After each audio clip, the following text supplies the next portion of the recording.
Hello and welcome to the Flix Forum podcast, where usually we go back and we look at an original Netflix film in the order of release. However, today we've got a very special bonus episode where we're checking out a 2021 action comedy called Red Notice, which is directed by Rawson Marshall Thurber, stars Dwayne Johnson, Reynolds and Gal Gadot. I am joined by our very original co-host, Heater. How are you?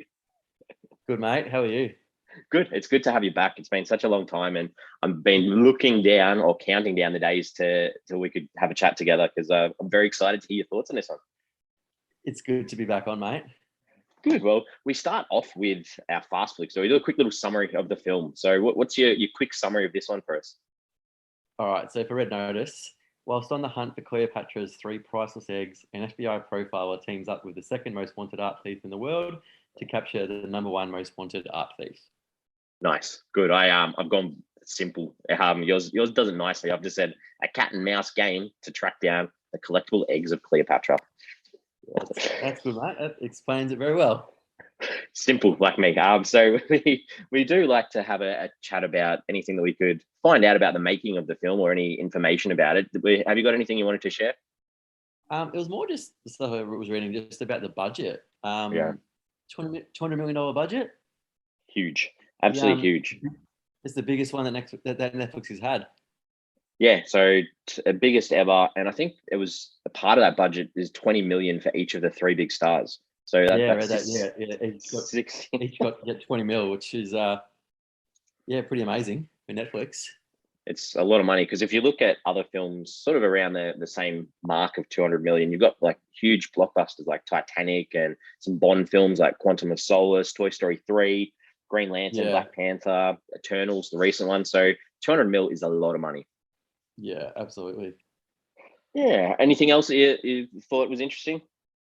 I think it's the 3rd time that The Rock has teamed up with this director. Obviously, they've got a pretty good relationship going on now. Yes. So they did Skyscraper, Central Intelligence, and then this one. I think this one, yeah. Movies weren't bad as well. Yeah, and I think this director also did like Dodgeball back in the day as well. I think He did. Yeah. So it works well in the comedy and action type of film, which is probably where this one sits.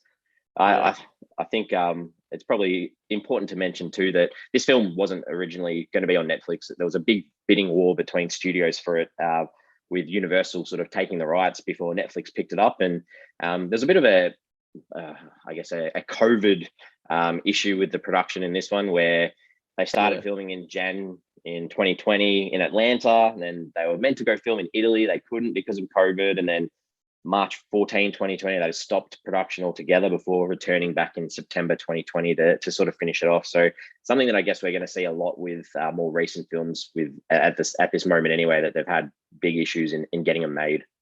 Yeah, absolutely. It's obviously really difficult with the travel and stuff and wanting to go on different sets and do all that.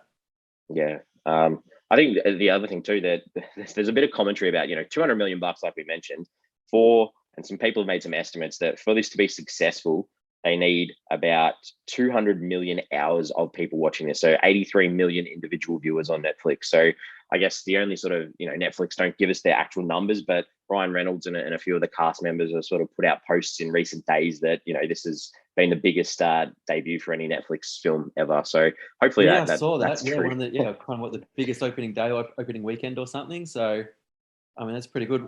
Did you watch it straight away?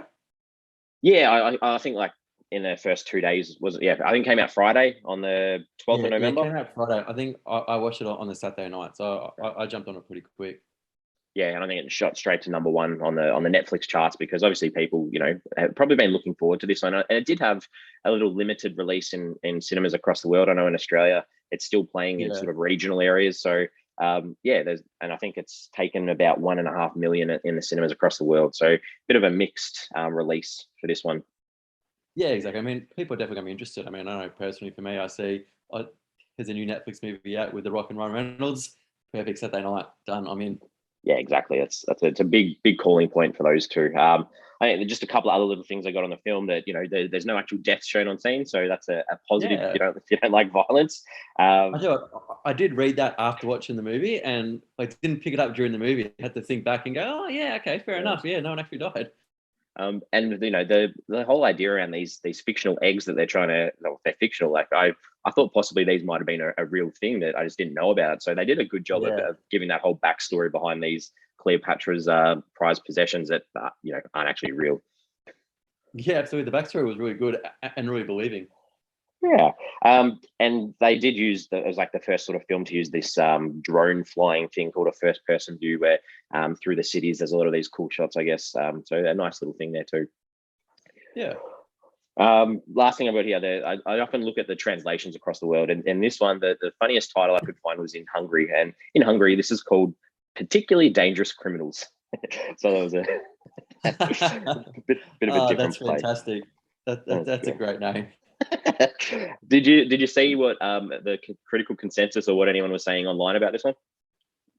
Just kind of look at the IMDb and the Letterboxd ratings. So last time I looked, I think Letterboxd was at about 2.6 from about 31,500 ratings, and then the IMDb was a bit higher. The last time I looked, that was at 6.5 from, I think it was about 57,000 people voting on that. Yeah, so obviously the film people that we talk about on Letterboxd, not necessarily big fans, but the general public on IMDb probably liked it a bit more. And I think it seems the critics, more an IMDb movie rather than a Letterboxd movie. Yeah, and I think the same with the critics on Rotten Tomatoes. It sits on 36%, which is pretty low. That's on 130 reviews, but the audience, there's over 100 people that have gone on for Rotten Tomatoes, and it sits at 92%. So that's I don't think we've ever seen such a big difference on Rotten Tomatoes. Yeah, I mean, you'd think this movie is a lot more just for your casual movie fan, and rather than your critics who are looking deep into things. Yeah. Well, what are your early thoughts on this one? I really liked it. It was, I mean, I would say like it was pretty silly, just your average kind of action comedy. But it was really enjoyable and really entertaining. I said I'm a big fan of the Rock and Ryan Reynolds, and I thought they were great in this. And yeah, it was just a really kind of solid Saturday night movie to entertain yourself. Yeah, I agree. This was an absolute blast. So much fun. It was funny. There was good action. The cast were good. And I'm not quite sure why it's copying such a big whack from so many people, because if you're just into the mood for a bit of fun, it's good. Yeah, absolutely. All right. Are there any characters? I guess there's not an awful lot to talk about with the characters, but is there anything you wanted to touch on with any of the characters in this one? I'm not sure if it's an unpopular opinion or not. I wasn't the biggest fan of Gal Gadot in this film. I'm like I like her in the Fast and the Furious franchise and kind of the Wonder Woman and stuff. Just felt like her character was just kind of a bit over the top a lot of the time, and kind of in a lot of scenes. And I guess it was probably the way of the movie, they needed her to be that kind of flamboyant over the top. But yeah, that just kind of stood out to me as something that, for a really enjoyable movie, that was one that I just wasn't a big fan of her character, to be honest. I think I completely agree with you. I think that we literally know nothing about her except that she's a thief and her dad was a thief. And as you've said that, I think it's probably a good idea to say we're probably going to spoil some things from here on. So if you haven't seen the film, give us a pause now and come back later, because I'm pretty sure we're moving forward. We're going to probably drop a couple of things that people might want to be surprised about in this one. So yeah, I agree with you on the Bishop played by Gal Gadot. So who else have you got there? We love Ryan Reynolds and The Rock. They were fantastic. I really liked Ryan Reynolds' character. I mean, it's a pretty typical Ryan Reynolds role. His character was very funny, all with his one-liners and his quirks. I thought he was really good in his action scenes as well. But yeah, his character throughout the whole journey was really enjoyable one to follow, and it was really funny guy to follow along for the movie. Yeah, I think that I agree again that he brings that sort of humor role that we've often seen recently in some of his movies, and the idea of him, this whole idea of being an art thief, and they play on that daddy issue sort of underlying character development to leading to him becoming a thief, and being an only child and working alone. So I'm sort of covering off any sort of ideas and themes in this through this one character, I guess, as well. But I guess that leads us to John Hartley, The Rock. What have you got about him? I just love The Rock. I mean, as a wrestling fan growing up, it's still very hard for me to watch him in movies and not just see The Rock. Yep. Because he's just such a big presence. But again, yeah, his character was good. I mean, they went on with the same kind of themes as Logan Booth's character in terms of like the father themes and things like that. And yeah, I thought he was really good. Kind of, you went from the start of him hating Ryan Reynolds, and then they have to build this marriage of convenience, I think they called it, to go along. And again, he was funny when he needed to be. His action scenes were great, and yeah, I thought again, yeah, he's just the same as Ryan Reynolds. They're both really enjoyable characters to watch throughout the movie. Yeah, I think like a really good casting, because you've almost got, while they've got the same sort of issues, the idea that he's the opposite of the comedic sort of character that we saw in Booth. So he's a bit more straight down the line, and I guess a lot more of Booth's comedic lines work because you've got that straight down the line idea of The Rock, of John Hartley. Yeah, absolutely, I agree. Excellent. All right. So we've got in, I don't know, there's two other characters, I guess. There's Das, who's an Interpol agent, and Soto Voce, who's like the bad guy, I guess. Any other characters there? Or are we sort of done? Nah, not really. I mean, I feel like this movie was very much about three people and kind of three people only. Yep, exactly. So this is the time where we look at some scenes that you like. So what are some scenes that you enjoyed in this?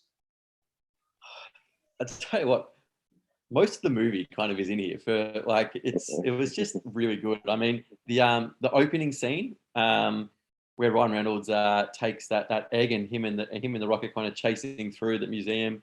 Ryan Reynolds is on the what is it, the construction kind of barriers with all the security guards, and gets through and then jumps in the car. That whole just opening chase scene was really good. It was really enjoyable.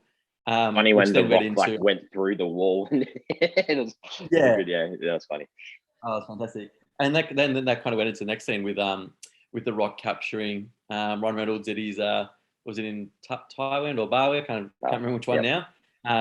Meets him in his place, and they got all the things, and just kind of like that was more just the interaction between them. It had the really funny line that was in the trailer about the painting style, saying, "Oh, you can't prove it was me. You look on the wall and the painting's there." He's like, "Oh, I got that off Etsy." I mean, really corny joke, but still very funny. I had that down as my first scene as well that I enjoyed. So I'm glad that you liked it. I thought it was just such great timing. It was excellent. Yeah, exactly. It was fantastic.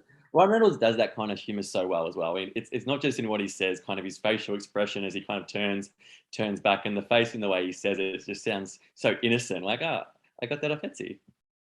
Good. What else? Their escape from prison. I mean, again, just a really good action scene. The fighting involved. Ryan Reynolds in the helicopter, and you're not sure if, well, I mean, you're supposed to not be sure if the Rock's going to make it out, but he's going to make it out. But just the gunfire and stuff. What do they shoot? The grenade launcher, and it goes through the helicopter. And again, just still that back and forth between the Rock and Ryan Reynolds during that scene. The Rock's obviously angry at him because thinks Reynolds is going to leave him, and then Reynolds kind of just plays it off. That again, that whole escape scene was really enjoyable to watch. I liked in particular, like before they get in that helicopter, and I think Rock's like, can you play helicopter? And Booth, asks him, does the back of your head look like a penis? It just made me laugh. Yeah, just a good silly joke. You love it. Yeah. Again, next one is just another action scene, more the fight at the mask party once they get into the vault. And Gal Gadot's, the bishop is already in there, and so they've got that fight scene between them. Again, the funny bit when the Rock breaks the casing to get that kind of shield out to fight with, and Ryan Reynolds tries to break the case to get the gun, and he can't do it. And then again, just that whole fight scene I thought was done really well, and really good scene, choreographed well, and that was another good one to watch. Good. Excellent. What else? Just pretty much the entire time they were down in the Nazi bunker. Started off well when they got in there, and Ryan Reynolds' character is whistling the Indiana Jones music as they're going in. From Raiders. That was just a great callback. And then in the bunker, obviously, and then the Interpol come, and they had that big chase scene in the cars out of the bunker. Again, just a really good action scene from that car chase. It was really, really good one. I think they actually, And I think then they just my actually last. filmed. Oh, sorry, they actually filmed in like tunnels. Like they actually had cars, like stunt drivers actually driving. So, although Yeah, the actors were like CGI'd in, the actual car chases were real. the cars was going. Yeah. That's good. Yeah.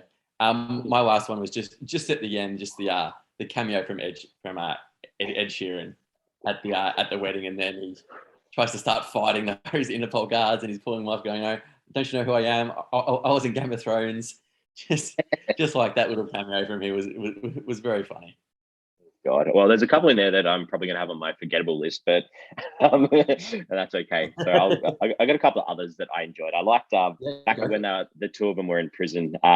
And they're in the dinner hall, and Booth just gets up and tells the whole prison room that oh, he's not a cop. He's what is it? He's an FBI agent. It's similar though. I just thought that was hilarious, and it just puts him in under so much pressure straight away. And then further on the escape from the prison, there's just like one of those Russian prison guards who's like scrolling through his phone looking at photos of Putin. I just thought that was just like a cool little thing to put in there too. Just like all the Instagram photos that he's posted. The boys are tied up at some stage, and the bishop's going to torture Hartley, and Booth just does that comedy line. Oh, I love that idea. Barely know the guy, but she knows that you're the best man at my wedding. just these one little liners that were great, and I could have listed like 100 of them, but I've just picked a couple. And I'll talk about this a bit more in the scenes I didn't like, but there was a line when they're in this bullfight scene where Ryan Reynolds' character's talking about motion, bulls move on motion, and then they're talking about it. Maybe think of Jurassic Park. No, I saw a doco, David Attenborough. He's like, no, you're thinking of Richard Attenborough, and then finish it off with like, was Jeff Goldblum in it? He's like, oh yeah, it was Jurassic Park. I just thought that was hilarious. And as well as the line towards the end about Vin Diesel, that it sort of keeps that there's a bit of beef between The Rock and Vin Diesel, and it was just funny that they put that line in there too. And I liked Booth's reaction when he finds out that Bishop and Hartley are working together. Just he drops the F-bomb, and it was just a good little piece of comedic timing. Yeah. All right. Anything that you didn't like? Not really scenes, especially. I mean, as I said before, I wasn't a big fan of Gal Gadot's character. So just in a couple of the scenes, particularly I think that torture scene where she seemed like her character is just a bit over the top. I guess and it's probably more just personally. I prefer kind of a more quiet, reserved character she plays, like in the Fast and the Furious series. So more just in the Bishop's character in this, it just seemed a bit silly, kind of a bit of her kind of her actions and the way she was acting in, and especially that torture scene. But that's not really too big of a complaint. Other than that, I don't really have too many scenes that I didn't like in this movie. I think that's a good observation. I think I mentioned the bull fighting scene. I thought the CGI in that scene was woeful. They just looked so out of place in the middle of that bull ring with the crowd. I thought that was pretty poorly done. I know you liked the car chase. I just thought it went for too long. Like it was just like, let's add another huge big action set piece at the end. And I don't know, I didn't get much out of it. And the last thing too, sorry, the Ed Sheeran cameo. Oh my god, I thought it was woeful. I was like, I couldn't think of any. Like it was woeful. So anyway, that's me done with what I didn't like. But yeah, I agree. There's just so much to like in this that it's hard not to have a smile on your face when you think about some of these scenes. We talk now any themes or ideas that you took out of this as a film. Obviously there's a lot of themes about kind of trust and betrayal, and who are you going to trust, and all those kind of things, and as well as the kind of the underlying thing about the father figures and the like the growing up, and how both Booth and Hartley will kind of had their relationship with their fathers, and how that spurred them along, really. What about yourself? Exactly. Yeah, exactly. That idea of the daddy issues and needing to overcome that, and ties in exactly what you said too, that idea of teamwork too, and working together with these three individuals that are at various stages working separately. That there's that idea of coming together, and you might be able to see a sequel at some stage. Yeah. Is there anything you want to observe about taking away from the film? Is there anything at all? Wasn't too much. Do you think that we're going to get a sequel? That I've got that down as well. I think it's a good question. I guess it depends on how many people actually watch this, and whether Netflix actually think it's a viable option, or whether they're just pumping the numbers up because they know they spent so much money on it. Like, we've got to say it was successful. Yeah. It's a hard one. I'd happily watch another one. Yeah, because obviously the way the film ended, like they're going in for another heist, so you could definitely, you can see the sequel, if they do one, you'd think would probably start off exactly where that last one finished and continue on with that. And as you said, I'd be more than happy to watch another one of these movies. I'd be more than happy to watch those three go at it again for another 2 hours. Yeah, and I don't like. There was never any part of me that ever thought that the three of them weren't going to end up together somehow. And I think that it's nice that they set them up outside the Louvre in Paris, because you don't like. There's so much good artwork inside there that you don't know exactly what they're going to be going for. So it does leave that idea. Yeah, okay, I'm keen for another one. See what they're up to. Good. Did you go on IMDb at all to check anyone out? I didn't actually know. It was it was more, I guess, because it was more just concentrating on the three people. So this was one I kind of just, again, a pretty enjoyable movie. I was able just to throw the phone away and just sit there and enjoy myself for a couple of hours. Yep, same. I didn't jump on. I guess we're almost. No, not at all. So I guess are there any other thoughts, questions you wanted to finish off before we wrap it up? I also just wanted to add in, I really liked the product placement of Reynolds Gin Company, the aviation gin in his home in Bali or whatever. When Hartley captures him, you can just see like the bottle there, just full product placement for his own gin company. And The Rock's tequila was in there as well. I don't know if you saw that as well. So The Rock has a big tequila brand, and that was in one of the scenes too. I read that afterwards. I didn't notice that during watching the movie, but I did read that afterwards. But no, the aviation gin one was the one that stood out to me. I was expecting to see like The Rock's energy drinks as well, and I listened to there's an official Netflix podcast where they interviewed The Rock about this film, and he just spoke about his clean living and how he's got his energy drinks. He's he's very good at cross promoting his products that he has. Oh yeah, he's a good salesman, The Rock. All right, well, I think we're ready to wrap this one up, where we give the film a rating out of 5. So, what are your final thoughts for this one? I gave it 3 stars. So it was a really enjoyable movie. Obviously, nothing too amazing that you have to think hard about. You can just sit there and relax for a few hours and enjoy yourself. A great Saturday night movie. Cast was great. The Rock and Ryan Reynolds, like I could watch those guys together for hours. I thought they were a really good combo. And yeah, just a really good, enjoyable movie. So I thought it was a solid 3. Yeah, good. I'm the same. A lot of fun comes from seeing, The Rock playing that straight face character and Reynolds sort of bringing along that Deadpool-like humor, and it's easy, enjoyable. I'd even probably, flick it on the background again soonish, even though I only just watched it recently. So 3.5 for me, which gives us a 3.25, which is pretty good. It's a lot better than what a lot of the people are saying out there. Yeah, exactly. Yeah. Well, what film they were watching? You think it was so low? Yeah, true. Well, we've got social media. We've got Twitter, Facebook, Instagram. Give us a follow if you can. We do have 170 plus episodes available, so check out our back catalogue. Heater's on over 50 of them. So it's been really good having you back, and I've really liked this. Great to be back, mate. So good talking to you about our film, because I miss chatting to you about your thoughts on films. It's nice that we had similar thoughts on this one. Same here, mate. Excellent, and hopefully we can get you back on at another time soonish. I'll try very soon. Excellent. I'll speak soon.